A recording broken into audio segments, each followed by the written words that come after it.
প্রতিশোধের বিপরীতে ক্ষমা। ফর অ্যান এক্সাম্পল, যে ফারহান ভাই ছিল না, ফারহান ভাই এখানে দাঁড়ানো থাকা অবস্থা আমি এরকম হলে ঘুষি মারতাম, এরপর যদি ফারহান ভাই আমাকেও পাল্টা ঘুষি মারতো, তো কি হতো, আমরা এখানে মারামারি করতাম, তোমরা ক্যামেরার পেছন থেকে বসে হচ্ছে দেখতা যে হইলো গে আমরা মারামারি করতেছি।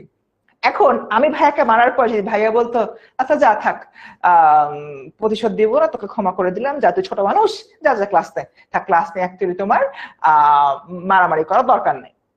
সো এই জিনিসটাই পরিধান কবিতাতে বুঝাইছে। পরিধান কবিতার মূল যে বিষয়টা, প্রতিশোধের বিপরীতে ক্ষমা, আমার অ্যাকচুয়ালি ক্ষমা করতে হবে, এই জিনিসটা মাথায় রাখতে বলছে।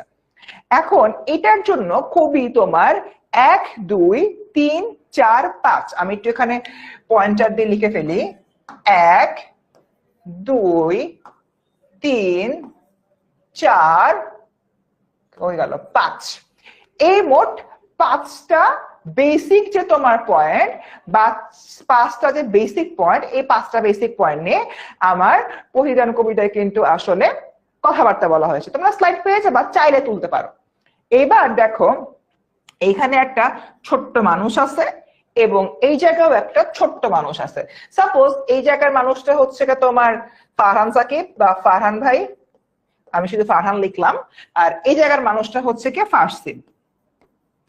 এখন আমাদের মধ্যে সম্পর্ক যদি ভালো রাখতে চাই, তাহলে আমার এখানে একটা ব্রিজ ব্যবহার করতে হবে। কবি জসিমউদ্দিন বলতেছেন ফারহান আর ফারসিন তোমরা হচ্ছে মারামারি করবা না, তোমরা একে অপরের প্রতি হচ্ছে ভালো ব্যবহার বজায় রাখবা, এবং এই জন্য কয়েকটা বিষয় তোমরা মাথায় রাখবা। তখন আমি আর ফারহান ভাই ওই জসিমউদ্দিনের কথাটা শুনতে, জসিমউদ্দিন বলতেছে তোমরা যদি সম্পর্ক ভাঙ্গো, তোমাদের যদি আমাদের গুড রিলেশন না থাকে, তাহলে সেটার ফলাফল হিসাবে তোমাদের একে অপরের ভিতরে তিক্ততা বজায় চলবে, বিরাজ করবে এবং বিচ্ছিন্নতা বিরাজ করবে। তখন কি হবে, ফারহান ভাই আমাকে ক্লাস দিতে দিবে না, আমি ফারহান ভাইয়ের ক্লাস স্লাইডে ভুল ইনফরমেশন দিয়ে দিব। সো দুজনের মধ্যে মারামারি, দুজনের মধ্যে তিক্ততা, দুজনের মধ্যে একটা আজে বাজে অবস্থা হয়ে যাবে, রাইট?